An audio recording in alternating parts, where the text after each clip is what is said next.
नमस्कार, न्यूज 18 राजस्थान पर आप सभी का स्वागत है। मैं हूं आपके साथ हेमंत कुमार और आप देख रहे हैं भारो राजस्थान। चलिए शुरुआत करेंगे इस वक्त की बड़ी खबर के साथ। विधानसभा में भी सालासर मुद्दा गूंजा है। आपको बता दें, शून्यकाल में राजेंद्र राठौड़ ने यह मामला उठाया, लेकिन सीपी जोशी ने इसकी अनुमति नहीं दी। उन्होंने कहा कि विषय केंद्र का है, विधानसभा में इसे लेकर चर्चा नहीं कर सकते। लेकिन साथ ही विधानसभा अध्यक्ष सीपी जोशी ने जरूर कहा कि सालासर की घटना दुर्भाग्यपूर्ण है। बड़ी जानकारी है इस वक्त की। सालासर मामले को लेकर सियासत लगातार गर्माती हुई नजर आ रही है और आज शून्यकाल में विधानसभा में उपनेता प्रतिपक्ष राजेंद्र राठौड़ ने यह मामला उठाया। राजेंद्र राठौड़ के प्रस्ताव पर स्पीकर ने बोलने की अनुमति नहीं दी। स्पीकर डॉक्टर सीपी जोशी ने कहा कि जो विषय केंद्र का है उसे राज्य विधानसभा में डिस्कस नहीं किया जा सकता। यह मामला एनएचआई का है, उसी के ठेकेदार ने इस तरीके से मूर्ति हटाई। जिस तरह से भगवान की मूर्ति हटाई वो दुर्भाग्यपूर्ण है, ऐसा नहीं होना चाहिए था। आपकी भावना से भारत सरकार को अवगत करवा दिया जाएगा, लेकिन हाउस में मामला डिस्कस नहीं होगा, ये कहना है विधानसभा अध्यक्ष सीपी जोशी का। सदन के दौरान यह मामला उपनेता प्रतिपक्ष राजेंद्र राठौड़ की तरफ से उठाया गया। उन्होंने पहले ही इस बात को कह दिया था कि सालासर की घटना को लेकर के बीजेपी चुप नहीं बैठने वाली है, विधानसभा में इस मामले को उठाएंगे। और आज शून्यकाल में उपनेता प्रतिपक्ष राजेंद्र राठौड़ ने यह मामला उठाया, लेकिन स्पीकर जोशी ने उनको अनुमति नहीं दी। और इसी बीच ज्यादा जानकारी के साथ सहयोगी दिनेश शर्मा हमारे साथ जुड़ चुके हैं। दिनेश, सालासर के मामले को लेकर लगातार सियासत गर्माती हुई नजर आ रही है। यह मामला विधानसभा में भी गूंजा, क्या कुछ जानकारी? बिल्कुल, देखिए, विधानसभा में ये स्थगन प्रस्ताव लगाया गया था राजेंद्र राठौड़ की ओर से, लेकिन स्पीकर ने उस पर बोलने की इजाजत नहीं दी।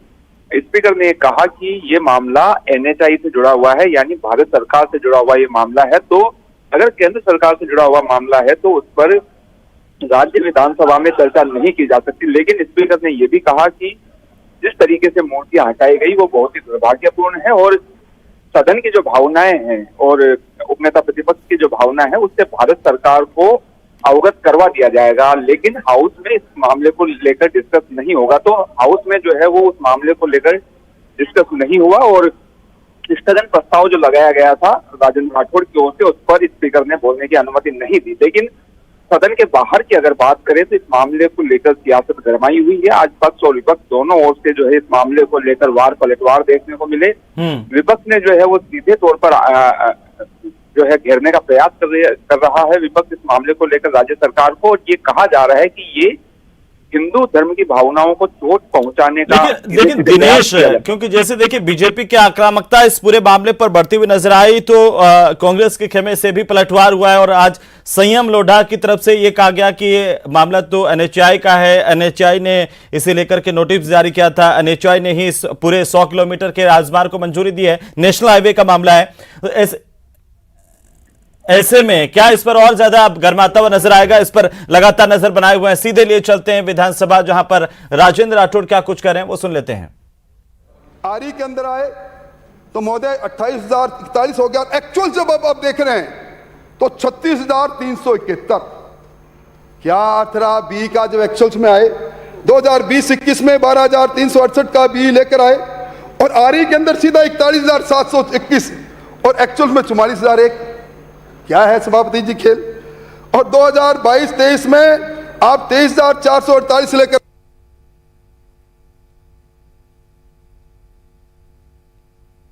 उपनेता प्रतिपक्ष राजेंद्र राठौड़ का आप सुन रहे थे। रेवेन्यू डेफिसिट अनुमान के अनुसार 31,366 करोड़ रुपए ज्यादा आया।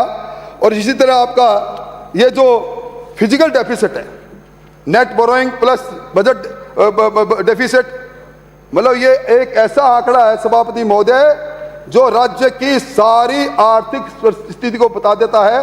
और ये आंकड़ा ये कहता है हम बड़ी अच्छी तरह से चले सनम तेरे राज में, बीमारू प्रदेश बन गए। क्या है मतलब 2019-20 में आपकी बी थी रेवेन्यू डेफिसिट की राजकोषीय। और इसी बीच बड़ी खबर हम आपको बता दें, सालासर मामले पर सियासत गर्म नजर आ रही है। भारतीय जनता पार्टी ने प्रदेश की सरकार पर जोरदार निशाना साधा और कहा है कि राम दरबार को बुलडोजर से गिराना शर्मनाक है। उपनेता प्रतिपक्ष राजेंद्र राठौड़ ने बयान दिया तो इस पूरे मामले को लेकर के कांग्रेस की तरफ से भी पलटवार किया गया है। पीसीसी चीफ गोविंद सिंह डोटासरा ने बीजेपी पर पलटवार करते हुए धर्म के नाम पर भड़काने का आरोप लगाया है। आरोप प्रत्यारोपों के सिलसिले के बीच में संयम लोढ़ा ने भी कहा कि एनएचएआई का मसला है, राष्ट्रीय राजमार्ग बनाने का काम एनएचएआई कर रही है और उसके लिए वही जिम्मेदार है। मामला विधानसभा में भी उठा लेकिन चर्चा की अनुमति नहीं दी स्पीकर सीपी जोशी ने। और इसी बीच सबसे अहम जानकारी, सबसे बड़ी खबर हम आपको बता रहे हैं इस पूरे मसले पर। न्यूज़ 18 राजस्थान पर सबसे तेज, सबसे पहले आप देख पा रहे हैं जो तमाम तरह की प्रतिक्रियाएं इस पर मिल रही हैं वो भी हम आप तक पहुंचा रहे हैं। और आपको बता दें कि पीसीसी चीफ गोविंद सिंह डोटासरा ने पलटवार किया भारतीय जनता पार्टी पर। उन्होंने कहा कि बीजेपी धर्म के नाम पर भड़काने का काम कर रही है लोगों को। साथ ही साथ डोटासरा से पहले उपनेता प्रतिपक्ष राजेंद्र राठौड़ ने निशाना साधा कांग्रेस पार्टी पर, सरकार पर। कहा कि राम दरबार को बुलडोजर से गिराना शर्मनाक है। उससे पहले रामलाल शर्मा ने भी बयान दिया और यह कहा कि कांग्रेस पार्टी जिस तरह से चल रही है, उनकी सरकार में धार्मिक भावनाओं को आहत करने का काम हो रहा है, वो गलत है। तो सालासर मामले को लेकर के लगातार सियासी चर्चाएं तेज नजर आ रही हैं और इस पूरे मामले को लेकर के सालासर मामले पर गोविंद सिंह डोटासरा ने भारतीय जनता पार्टी पर प्रहार किया। कहा धर्म के नाम पर भड़का रही है बीजेपी, भगवान में हम सबकी आस्था है, किसी की भावना आहत नहीं हो, ये डोटासरा ने कहा। उन्होंने कहा कि सड़क को चौड़ा करना जरूरी था। क्या कुछ कहा है गोविंद सिंह डोटासरा ने, वो सुनिए आप। कई स्थानों पर प्रदेश में प्रवेश द्वार बनाए जाते हैं। कोई एनजीओ बना देता है, कोई भामाशाह बना देता है, कभी कोई सरकार बना देती है। हमारे सीकर में भी प्रवेश द्वार बनाया हुआ है। सालासर और सुजानगढ़ के बीच में एक प्रवेश द्वार कोई दिल्ली का एक एनजीओ था, उसके द्वारा बनाया गया था। जब बनाया गया था तो वो रोड 2 लेन थी, 7 मीटर चौड़ी। अभी वो सड़क 4 लेन होगी, 18 मीटर चौड़ी बननी है। उस सड़क को चौड़ा करने के लिए उस द्वार को हटाया जाना अति आवश्यक था और उसी कारण से वो प्रवेश द्वार हटाया गया। उसके ऊपर भगवान की मूर्तियां प्लास्टर से बनाई हुई थी। भगवान हम सबके हैं, हमारी सबकी आस्थाएं हैं, हम सम्मान भी करते हैं। किसी की भी भावना किसी भी रूप में आहत नहीं हो, ये हर अधिकारी को, कर्मचारी को, हर व्यक्ति को, हर सरकार को इस बात की पूरी चेष्टा करनी चाहिए और पूरी तरीके से उसका ध्यान रखना चाहिए।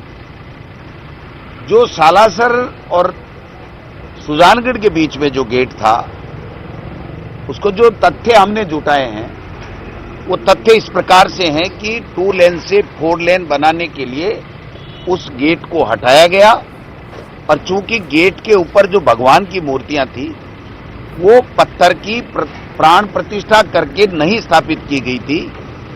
वो जैसे अपने सड़क के ऊपर कई लोग प्लास्टर से मूर्तियां बनाते हैं, पेरिस और प्लास्टर से, उस प्रकार से वो मूर्तियां बना करके वहां पर किया गया था।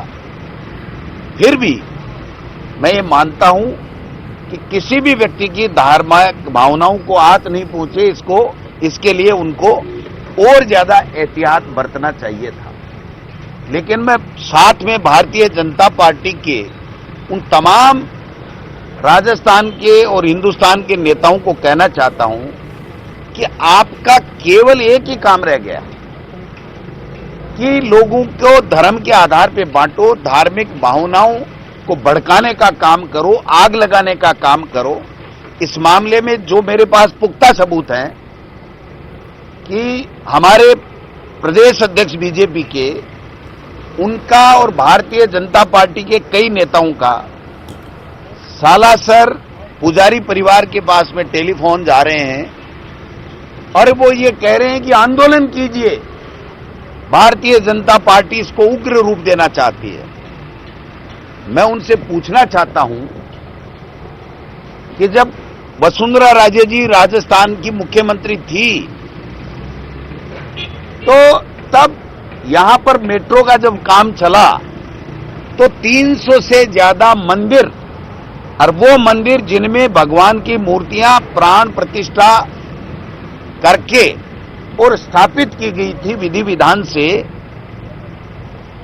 और सैकड़ों सालों से ज्यादा की वो मंदिर और मूर्तियां थी, उनको उन्होंने तोड़ करके 300 मंदिरों में भगवान की मूर्तियों को क्षतिग्रस्त करके और सड़क के किनारे डाल दिया गया।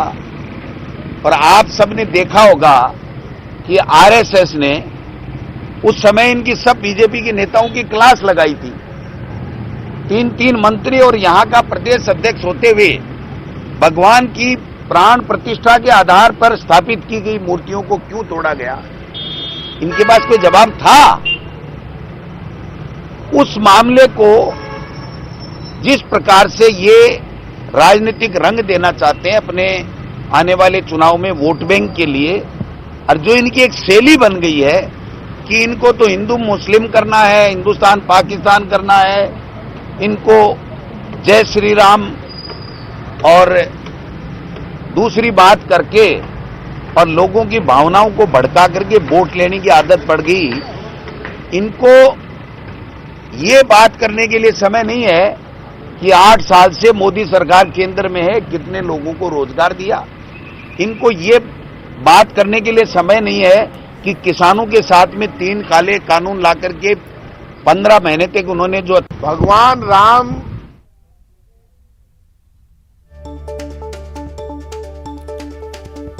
तो वहीं सालासर मामले को लेकर के मंत्री प्रताप सिंह खाचरियावास ने भी बयान दिया है। उन्होंने कहा कि भगवान राम हमारे सब के मालिक हैं, भगवान राम का हम रोज सम्मान करते हैं, मूर्ति को सम्मान के साथ हटाना चाहिए था, अधिकारियों और ठेकेदार के खिलाफ कार्रवाई होगी। क्या कुछ उन्होंने कहा वो भी सुनिए। भगवान राम हमारे सब के मालिक हैं और भगवान राम का सम्मान, उनकी पूजा हम रोज करते हैं। एक बात आप मानकर चलिए, पीडब्ल्यूडी के जिन अधिकारियों ने बिना सोचे समझे, जिस ठेकेदार ने जिस ढंग से वो गेट गिरा है, वो वहां पे सड़क चौड़ी करने का काम चल रहा है, क्योंकि वहां जाम लग जाता है। खाटू श्याम जी में और सालासर बालाजी की बहुत मान्यता है, रोज जाम लग जाता है। जनता की सुविधा के लिए वहां सड़क की चौड़ाई बढ़ रही है। तो सड़क की चौड़ाई, जब वो उनकी जिम्मेदारी ये थी कि पहले मूर्ति लगी हुई है उस मूर्ति को उतारते विधि विधान से, सम्मान के साथ, पूजा पाठ के साथ, उसके बाद वो गेट गिरता। जब वो हटा रहे थे तो लापरवाही वो गेट उनसे गिर गया। ऐसे पीडब्ल्यूडी अधिकारी और ठेकेदार के खिलाफ कार्रवाई की जाएगी। मैंने साफ कहा है कि वो वापस बनाओ, अच्छे ढंग से बनाओ, माफी मांगो। और स्ट्रिक्टली मेरी वहां के पुजारियों से भी बात हुई है और सालासर बालाजी के पुजारियों से भी मेरी बात हुई। मैंने कहा ये ठेकेदार की जिम्मेदारी बनती है कि यदि उसकी लापरवाही से कुछ भी हुआ तो माफी मांगे और अधिकारियों के खिलाफ कार्रवाई करेंगे। भगवान राम के हम खुद वंशज हैं और भगवान राम का सम्मान, उनके प्रति भावना हमारी जिम्मेदारी है। ये मुद्दा कोई कांग्रेस बीजेपी का नहीं है। अब भारतीय जनता पार्टी के साथ तो दिक्कत ये हो गई कि मोदी सरकार के कामकाज का तो हिसाब देते नहीं है। जहां पे भगवान जनता पार्टी में झूठ बोलने का प्रशिक्षण बहुत जोरदार तरीके से दिया जाता है और ये भी उसी की एक वानगी है।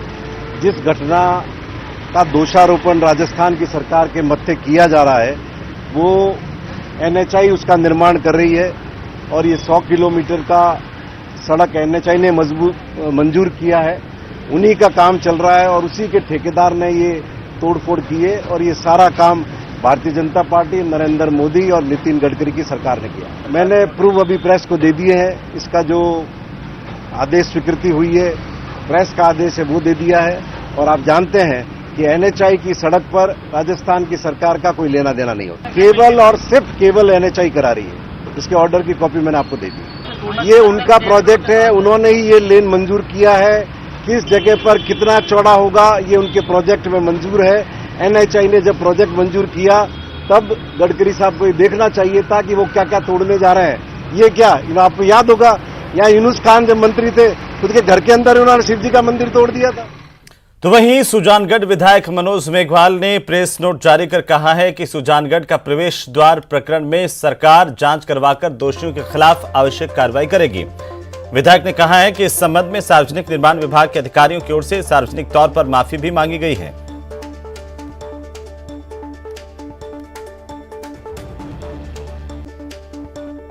तो मनोज मेघवाल की ओर से प्रेस नोट जारी किया गया। प्रेस नोट जारी करते हुए यह आश्वासन दिया गया है कि इस मामले में कार्रवाई होगी। होती है, लेकिन गलती के बाद में गलती स्वीकार करना, लेकिन राजस्थान सरकार गलती करने वाला व्यक्ति को गुनाह मानते हुए सजा भी नहीं दे रही और गलती स्वीकार भी नहीं कर रही। उल्टा गुनहगार व्यक्ति के पक्ष के अंदर कांग्रेस के नेता बयान दे रहे हैं कि वो तो मंदिर से 15 किलोमीटर दूर एक गेट बना हुआ था, रोड चौड़ाई के नाम पर उस गेट को तोड़ा गया, लेकिन विधि विधान से मूर्तियां स्थापित की गई जब गेट बना, और अब गेट के ऊपर स्थापित मूर्तियों को विधि विधान से अगर उतारते और आप विकास के नाम पर गेट को चौड़ाई बढ़ाते या दूसरा बनाते या सड़क चौड़ी करते, वो आपका अलग हिस्से। लेकिन धार्मिक भावनाओं को आहत करके तुष्टीकरण की राजनीति करना सरकार की आदत बन चुकी है, लेकिन आने वाले समय के अंदर जनता सब देख रही है, इसका मुंह तोड़ जवाब देगी। तो वहीं सालासर के इस मामले को लेकर के केंद्रीय जल शक्ति मंत्री गजेंद्र सिंह शेखावत ने भी प्रदेश की सरकार पर निशाना साधा। उन्होंने ट्वीट किया और कहा है कि प्रभु श्री राम को काल्पनिक बताने वाली कांग्रेस अपना अस्तित्व खतरे में देख मंदिर जाने का दिखावा करने लगी, लेकिन असलियत छिपाए नहीं छिपती। सुजानगढ़ में प्रवेश द्वार को गिराते हुए ये ध्यान नहीं रखा गया कि वहां पर राम दरबार बना हुआ है। इस तरीके को कौन सच्चा हिंदू स्वीकार करेगा? ये ट्वीट है गजेंद्र सिंह शेखावत का, और इसे लेकर के उन्होंने प्रदेश की सरकार पर निशाना साधा है। सालासर मामले को लेकर के केंद्रीय मंत्री गजेंद्र सिंह शेखावत ने भी ट्वीट करते हुए वार किया है।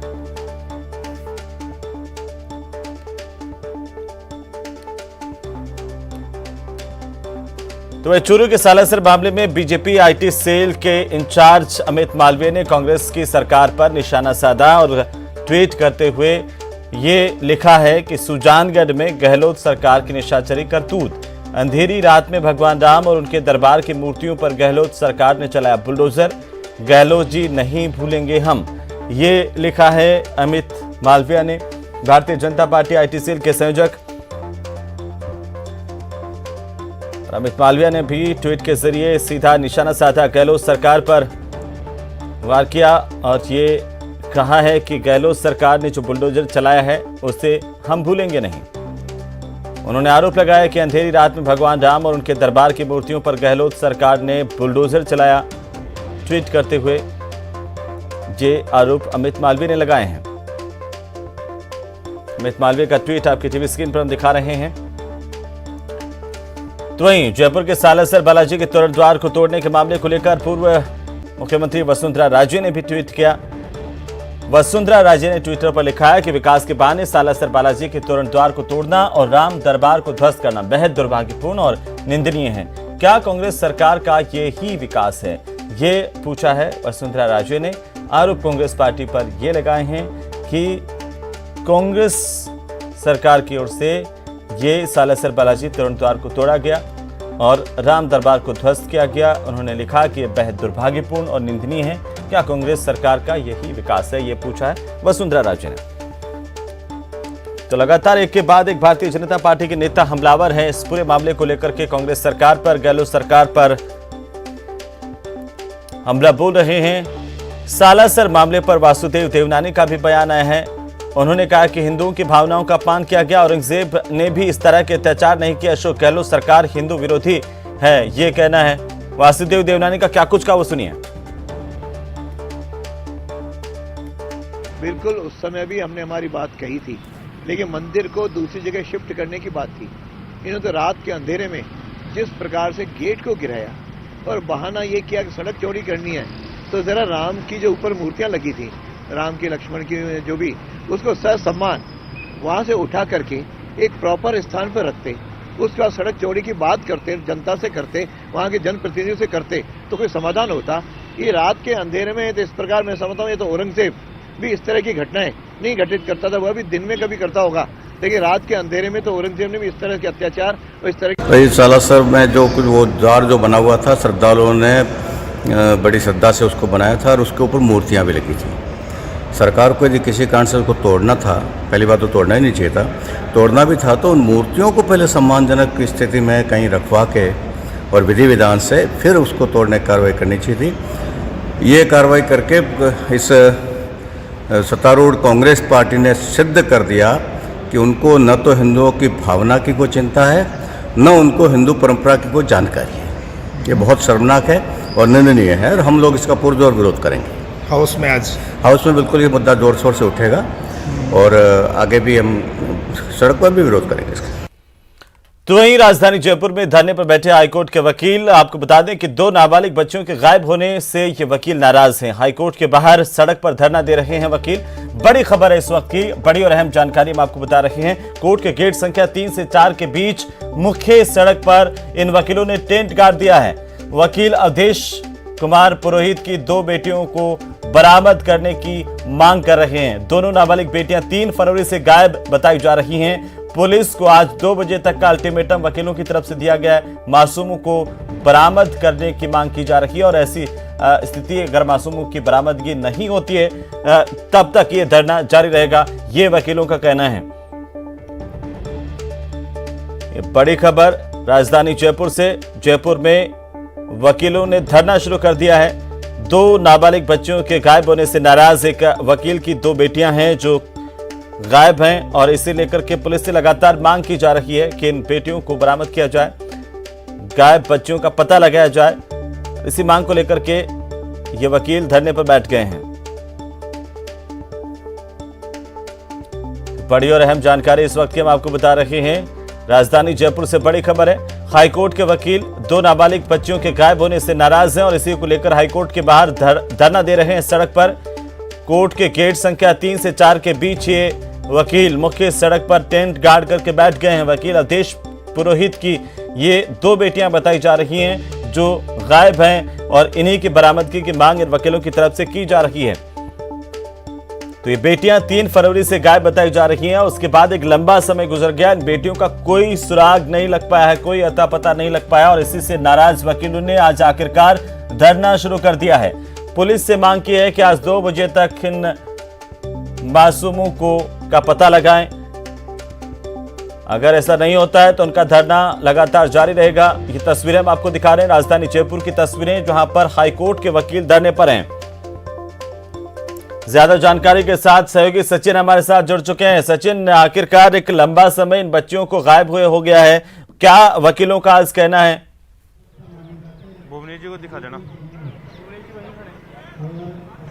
बिल्कुल, देखिए बहुत लंबा समय हो गया। 3 फरवरी को बच्चियां स्कूल गई थी और स्कूल के बाद से अपने घर नहीं लौटी।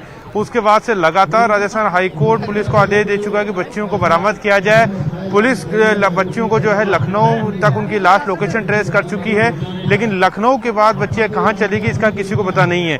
और आज वकील समुदाय ने दोपहर 12 बजे तक अल्टीमेटम दिया था राजस्थान पुलिस को कि अगर बच्चियों को ढूंढ के नहीं लाया जाता है तो वकील समुदाय सड़क को अनिश्चितकालीन तक जाम कर देगा। तो हाईकोर्ट के बाहर की तस्वीरें हम आपको दिखा रहे हैं। हाईकोर्ट के बाहर की तस्वीरें हैं जहां पर वकील समुदाय 12 बजे से जो है वो आंदोलन कर रहा है, आंदोलनरत है और ये जो स्थिति है ये बदलेगी नहीं क्योंकि अनिश्चितकालीन तक इनका जाम करने की बात की गई। वहीं सेशन कोर्ट के बाद सेशन कोर्ट के जो अधिवक्ता हैं वो जाम कर रहे हैं। हाईकोर्ट बार के अध्यक्ष भुवनेश शर्मा, उनसे बात कर लेते हैं क्या कुछ उनका कहना है।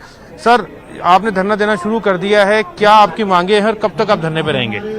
हमारी मांगे बहुत साधारण सी मांगे कि हमारी बेटियां हमारे घर से कुशल आ जाए, हमारी और कोई बड़ी मांग नहीं है। जो सरकार का दायित्व भी है कि जो 2 नाबालिग लड़कियां हैं 45 दिन से गायब हैं और सरकार को ये तक पता नहीं है, सरकार के डीजीपी को ये पता नहीं है। पेपर में न्यूज पढ़ के डीजीपी महोदय कहते हैं कि अच्छा ये वो मसला है क्या, और फिर उदाहरण देते हैं, डीजीपी साहब उदाहरण देते हैं कि उन फला की लड़की थी वो नहीं मिली, वो फलाने का लड़का। तो अगर डीजीपी इस तरह के उदाहरण देता है तो डीजीपी को स्वतः इस्तीफा दे देना चाहिए। तो राजस्थान सरकार को ये सोचना चाहिए और हमारी लड़कियों को लेकर के हमें और कुछ नहीं चाहिए उनसे। और जहां तक ये धरने की बात है, डीजीपी साहब खुद आए और हमसे कहें, हमको आश्वासन दें कि हम 2-3 दिन में इसको बच्चियों को ढूंढ के ले आएंगे, हम स्वतः ही उठ जाएंगे यहाँ से। ये हमारी मांग है। बिल्कुल, देखिए महासचिव है गिरिराज प्रसाद शर्मा जी भी हमारे साथ हैं, उनसे बात कर लेते हैं। गिरिराज जी जो है लखनऊ तक बच्चियों की लोकेशन ट्रेस हो गई थी, एक रिक्शे वाले से उन्होंने बात भी करवाई थी, उसके बाद कहाँ गड़बड़ हो गई? आपको क्या लगता है, नेग्लिजेंस है पुलिस की और वजह है, कहीं कोई दुर्घटना घटना तो नहीं घट गई बच्चों की? पुलिस के अधिकारियों की सरासर लापरवाही है, ढिलाई है, उदासीन रवैया है और अभी हमारे अध्यक्ष जी ने और सभी अधिवक्ता साथियों ने ये निर्णय लिया है कि अगर 1 घंटे में डीजीपी यहाँ पे नहीं आए तो विधानसभा की तरफ कूच करेंगे। आज ही विधानसभा में अगर 1 घंटे में डीजीपी यहाँ नहीं आए, हम आपके मीडिया के माध्यम से उनको आगाह करना चाहते हैं कि अगर डीजीपी नहीं आए तो हम विधानसभा की तरफ कूच करेंगे, जिसकी सारी जिम्मेदारी डीजीपी पुलिस प्रशासन की और राजस्थान सरकार की होगी कि वहां पे कोई भी अगर अनहोनी घटना होती है, हमारी बच्चियों के लिए हम मर भी सकते हैं और मार भी सकते हैं। एक घंटे में गया तो वकील जो है विधानसभा की तरफ कूच कर देंगे, यानी 1 घंटे में डीजीपी अगर यहाँ पे नहीं आते हैं, आश्वासन नहीं देते हैं, तो वकीलों ने साफ कर दिया है कि वो विधानसभा की तरफ घेराव करेंगे। कुछ तस्वीर और दिखा देते हैं। दूसरी तरफ ये हाईकोर्ट के गेट नंबर 3 के बाहर वकीलों ने जो है अपना टेंट काट दिया है। यहाँ से आप तस्वीर देख सकते हैं विधानसभा की। तकरीबन जो दूरी है विधानसभा की वो 1 किलोमीटर है और अंबेडकर सर्किल तक जहाँ ट्रैफिक आपको चलते हुए दिखाई दे रहा है, उसके बाद विधानसभा आती है। यानी अंबेडकर सर्किल से लेकर हाईकोर्ट तक जो है पूरी तरह से वकीलों ने जाम लगा दिया है। जाम की वजह से पूरा ट्रैफिक जाम है। दूसरी तरफ अगर देखेंगे टेंट की दूसरी तरफ, तो वहां भी जो गेट नंबर 4 है हाईकोर्ट का, उसके बाहर बैरिकेटिंग लगा रखी है। यानी कि हाईकोर्ट परिसर के बाहर जो भी रोड आती है वहां पर पूरी तरह से ट्रैफिक जाम, और यही हालात सेशन कोर्ट में है। सेशन कोर्ट जो है वहां पर भी वकीलों ने जाम लगाया हुआ है। और अब राजस्थान हाईकोर्ट बार एसोसिएशन ने साफ कर दिया है कि 1 घंटे में अगर डीजीपी मौके पर नहीं पहुंचते और आश्वासन नहीं देते हैं तो वकील विधानसभा की ओर घेराव करेंगे। और अगर ऐसी स्थिति होती है तो लॉ एंड ऑर्डर को लेकर जो है एक बड़ा डिस्प्यूट हो सकता है, क्योंकि पहले भी बिल्कुल। चलिए, बहुत बहुत शुक्रिया तमाम जानकारी के लिए, हमारे साथ जुड़ने के लिए। तो वकीलों की तरफ से अल्टीमेटम दिया गया है कि 1 घंटे के भीतर डीजीपी आकर के उन्हें आश्वस्त करें कि बच्चियों को जल्द ढूंढ लिया जाएगा, वरना वे विधानसभा का कूच करेंगे। फिलहाल मेरे साथ इस बुलेटिन में इतना ही, लेकिन न्यूज़ 18 पर खबरों का सिलसिला लगातार जारी है। नमस्कार।